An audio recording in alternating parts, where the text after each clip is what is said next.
అన్నదాతల రెక్కల కష్టం అగ్గిపాలవుతుంది. పంటలన్నీ ఎండిపోయి పశువులకు మేతగా మారుతున్నాయి. తలపూనే కాలువలున్నా నిండుగా చెరువులు దర్శనమిస్తున్నా సాగునీరు పారే దారి లేక చేతికొచ్చిన పంట ఎండిపోతుంది. ఆదిలాబాద్ అన్నదాతల గోడుపై టీవీ9 గ్రౌండ్ రిపోర్ట్.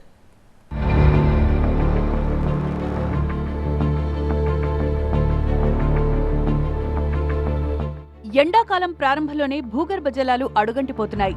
3 తడులు పారిస్తే చేతికి అందొస్తుందనుకుంటున్న పంట అంతలోనే ఎండిపోతుంటే చేష్టలుడిగి చూస్తుండిపోతున్నారు రైతులు. ప్రభుత్వం సాగునీటికి దారి చూపకపోతే తీవ్ర నష్టాల్లో చిక్కుకోక తప్పదంటున్నారు రైతులు.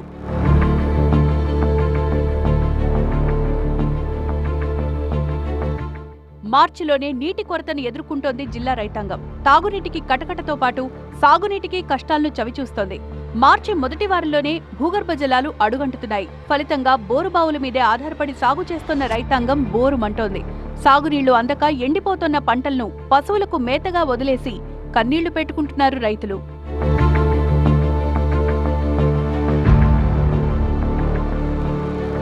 ఆదిలాబాద్ జిల్లా తలమడుగు మండలం కజ్జర్లలో పరిస్థితి మరీ దారుణంగా మారింది. గ్రామంలో 500 ఎకరాల్లో జొన్న, మొక్కజొన్న సాగవుతోంది. 60% బోర్ల మీదే సాగు చేస్తున్నారు ఈ గ్రామ రైతులు. బోరుబావులతో పంటలకు నీటి తడులు అందించారు. రోజురోజుకు ఎండ తీవ్రత అధికం కావడంతో బోరుబావులు అడుగంటిపోయాయి. ఎండిపోతున్న పంటలను మూగజీవాలకు మేతగా వదిలేస్తున్నారు రైతులు. రాబోయే 15 రోజులకు కూడా ప్రతి ఒక్క రైతు వాటర్ సమస్య ఎదుర్కొనే అవకాశం ఉంది సార్. కావున ఇరిగేషన్ అధికారులు తొందరగా ఆ చెరువు గురించి కెనాలు ఓపెన్ చేస్తే ప్రతి రైతు బతికే అవకాశం ఉంది. ఇరిగేషన్ అధికారులు నిర్లక్ష్యం ఇంత చేస్తే మాత్రం ఇంకా కొంత రైతులు ఇబ్బంది పడే అవకాశం ఉంది. ఆల్రెడీ గ్రౌండ్ వాటర్ తగ్గిపోవడం వల్ల బోర్లు కూడా ఫెయిల్ అవుతున్నాయి, వాటర్ అందుతలేదు. మరి గత 20 సంవత్సరాల నుంచి చెరువు ఉంది, కెనాల్ ఉంది, మరి వాటర్ ఎందుకు వస్తలేదు? ఇరిగేషన్ అధికారులు ఒక పేపర్ స్టేట్మెంట్ ఇవ్వండి. మరి ఎందుకు వస్తలేదు వాటర్ ఇస్తే రైతులు బతికే అవకాశం ఉంది. ఇరిగేషన్ డిపార్ట్మెంట్ వాళ్ళు ఇప్పటి వరకు నాకు 15 సంవత్సరాల నుంచి నా చేనులో ఎకరం భూమిలో కెనాల్ తవ్వడం జరిగింది. దానికి ఎలాంటి వంతెనలు కానీ వాటర్ సొల్యూషన్ చూపిస్తలేరు ఇప్పటి వరకు. ఆ కెనాల్ కట్టినలాగానే ఉంది. దాంట్లో ఓన్లీ బిల్లు ఇవ్వడానికి కోసం ఒకసారి వాటర్ ఫ్లో చేసి వదిలేసిండ్రు. ఇప్పటి వరకు దాంట్లో వాటర్ వచ్చిన వరకు మేమైతే చూడలేదు.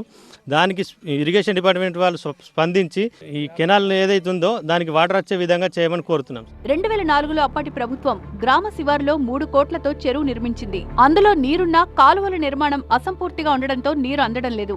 గత 10 ఏళ్లుగా బోరుబావుల మీదే ఆధారపడి పంట సాగు చేస్తున్నారు కజ్జర్ల రైతులు. 9 ఎకరాల జొన్న పోసిన, నీళ్లు అందక ఎండిపోయింది. ఎండిపోతే 2 బోర్లు రేపిచ్చిన, 2 బోర్లు ఫెయిల్ అయినాయి. పక్క రైతుల్ని అడిగితే ఇస్తామని అన్నారు. మిగతా అందక గోడలు మేపేస్తున్నాం, పశువులు మేపేస్తున్నా. ప్రభుత్వం వెంటనే స్పందించి గ్రామంలో ఉన్న చెరువు నుంచి కాలువల ద్వారా నీళ్లు విడుదల చేస్తే మిగిలిన పంటైనా దక్కుతుందని ఆశగా ప్రభుత్వం వైపు చూస్తున్నారు కజ్జర్ల రైతులు.